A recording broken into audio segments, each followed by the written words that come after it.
If you can. Yeah, certainly I will be interspersing this very interesting conversation with live updates across the country because we are about 15 minutes into voting now. We're going straight to Josephine, who is joining us from one of the constituencies in the Tema region, and will be telling us what's happening there, specifically Ashaiman. Josephine, thank you for joining us. What can you report? Now, going straight to Josephine, who is joining us from one of the constituencies in the Tema region, and will be telling us what's happening there, specifically Ashaiman. Josephine, thank you for joining us. What can you report?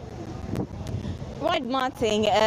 Currently, I am at St. Peter's Methodist Church. It's one of the polling stations. It is actually a cluster of polling centers here. It has about 7 polling centers here. And EC are still preparing, even though it's 7:50 minutes after 7. So far, 4 of the centers are ready to start, and the rest are still preparing. They are putting their equipment together, they are checking the necessary books and the ink and everything before they start. For when we came here early, we got here as at 2 a.m. and when we got here, we saw a large crowd of people who were behind the gate. Because it's a church premises, the door was locked. So all the people, more than hundreds of people, were behind the gates until the security allowed them in. So there was a few skirmishes here and there. You know, these people have left their homes so early to come and queue and vote. And when they got here, the door was locked. But that was solved just around 6 a.m. where they allowed people to come in here. But so far, what we have observed on the ground is that this place is quite spacious because we have 7 polling centers and people here are coming to vote. It's quite spacious to accommodate all of them. And one very striking thing that what I have gone around all the Ashaiman constituencies I have observed is that the COVID-19 protocols is really being enhanced.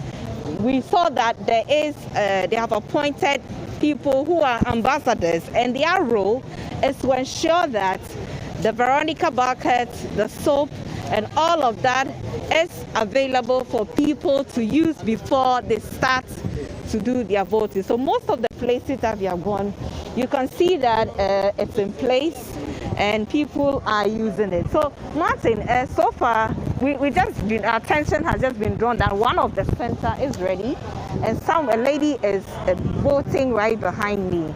But the rest of the 6 are still sorting themselves out before they do that. I spoke to the EC to find out why the delay, because people have been waiting. People have queued for a very long time and they are still sorting out, even though it's almost 20 minutes past 7. And the issue is that some of the material didn't come too early. That's why they are having that challenge. But in a few minutes, it will be sorted out. But I want to engage a party agent that when we came earlier, we saw him, because currently the EC guys are all busy. So this gentleman, we met him here during the thick of things where the confusion was going on. Nobel, tell us, early in the morning when we came here, we saw a huge crowd of people here. What was actually the issue? The thing is that some people came here around 2 a.m.